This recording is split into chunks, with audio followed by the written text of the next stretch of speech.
बिस्मिल्लाहिर्रहमानिर्रहीम। अस्सलाम वालेकुम। हेल्दी टीवी में आप तमाम दोस्तों को खुश आमदीद। उम्मीद है आप तमाम दोस्त खैर और आफियत से होंगे।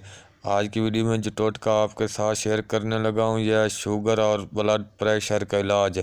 शुगर के बारे में पहले भी मैं 2-3 वीडियो बना चुका हूँ। ये बहुत ही लाजवाब और देसी आसान सा टोटका है। चंद दिन के इस्तेमाल से इंशाल्लाह आपकी शुगर और ब्लड प्रेशर बिल्कुल नॉर्मल हो जाएगी।